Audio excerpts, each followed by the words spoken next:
नमस्कार। कभी कभी ना जियोपॉलिटिक्स की सबसे बड़ी कहानियां एयरपोर्ट के रनवे पर ही शुरू हो जाती हैं। आज हम एक ऐसे ही गठबंधन की बात करने वाले हैं जिसकी सिर्फ एक खबर ने मिडिल ईस्ट से लेकर साउथ एशिया तक हर जगह खलबली मचा दी। तो चलिए समझने की कोशिश करते हैं कि ये हेक्सागॉन अलायंस आखिर है क्या भला। सोचिए, दुनिया में बस दो ही ऐसे लीडर्स हैं जिनके लिए इजराइल के प्रधानमंत्री अपना प्रोटोकॉल तोड़कर खुद एयरपोर्ट पर उन्हें रिसीव करने पहुंचते हैं।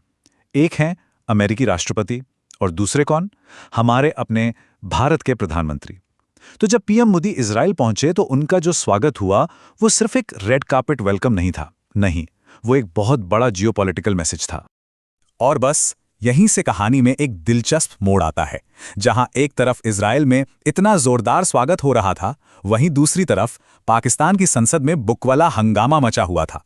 उन्होंने फौरन एक प्रस्ताव पास कर दिया और इस दोस्ती को मुस्लिम उम्मा यानी पूरी मुस्लिम दुनिया के खिलाफ एक साजिश बता डाला। मतलब एक ही घटना पर दो एकदम अलग, एकदम उल्टी प्रतिक्रियाएं। तो सवाल यही है कि आखिर एक स्टेट विजिट पर इतना बड़ा डिप्लोमैटिक बवाल क्यों मचा? मतलब पर्दे के पीछे चल क्या रहा था कि पाकिस्तान इतना परेशान हो गया? तो इस सारी बेचैनी और इस पूरे विवाद की जड़ में है एक नया कॉन्सेप्ट, एक नया जियोपॉलिटिकल आइडिया, और इसका नाम है हेक्सागॉन अलायंस। तो ये हेक्सागॉन अलायंस है क्या चीज आखिर? चलिए बिल्कुल आसान भाषा में समझते हैं। ये ना कुछ ऐसे देशों का एक प्रपोज्ड ग्रुप है जिनके दोस्त और दुश्मन सब कॉमन है, और इसका एक ही मकसद है मिडिल ईस्ट के आसपास का जो पूरा पावर डायनामिक है उसे पूरी तरह से बदल देना।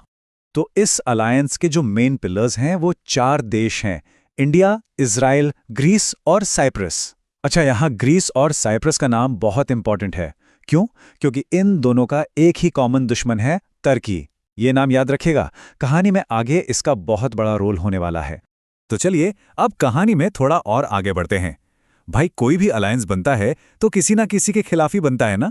तो सवाल ये है कि ये अलायंस किसके लिए खतरे की घंटी है? और यहां पर आकर पूरी पिक्चर एकदम क्लियर हो जाती है। एक तरफ है इंडिया और इजराइल वाला खेमा, और ठीक उसके सामने वो देश खड़े हैं जिनके लिए ये अलायंस एक सीधी चुनौती है: पाकिस्तान और तुर्की।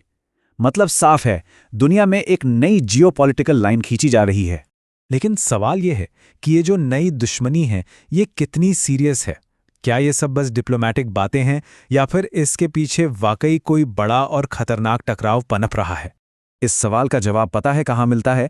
इजराइल के एक फॉर्मर प्राइम मिनिस्टर के एक बयान में नफ्ताली बेनेट ने वो बात कह दी जो बहुत से लोग सोचने से भी कतराते हैं। उन्होंने कहा, तुर्की ही नया ईरान है। अब जरा इस बात की गहराई को समझिए। इजराइल के लिए ईरान दुश्मन नंबर 1 है, और तुर्की को उसका दर्जा देना मतलब खतरे का अलार्म बज चुका है। और रुकिए, बात यहीं खत्म नहीं हुई। बेनेट ने आगे जोड़ा वो और भी ज्यादा चौंकाने वाला था। उन्होंने कहा कि तुर्की एक न्यूक्लियर पावर यानी पाकिस्तान के साथ मिलकर एक खतरनाक बुट बनाने की कोशिश कर रहा है।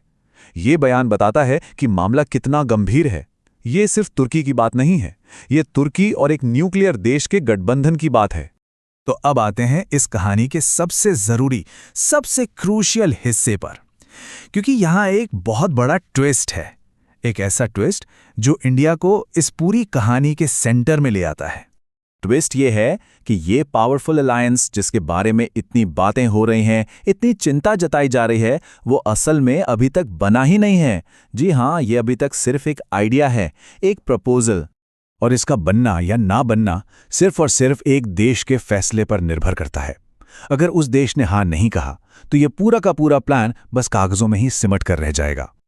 और वो एक देश जिसके हाथ में इस पूरे गठबंधन की चाबी है, वो है हमारा देश भारत।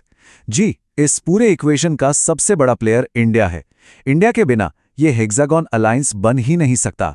सब कुछ इंडिया के हाँ कहने पर टिका है। तो आखिर में सवाल बस यही है, क्या भारत को इस अलायंस का हिस्सा बनना चाहिए? क्या एक ऐसा नया पावर ब्लॉक बनाएगा जो इस पूरे रीजन में स्टेबिलिटी लाएगा, या फिर ये एक नए और शायद ज़्यादा खतरनाक कॉन्फ्लिक्ट की शुरुआत करेगा? फैसला भारत को करना है, और इस फैसले का जो भी नतीजा होगा वो पूरी दुनिया की जियोपॉलिटिक्स को हमेशा के लिए बदल सकता है।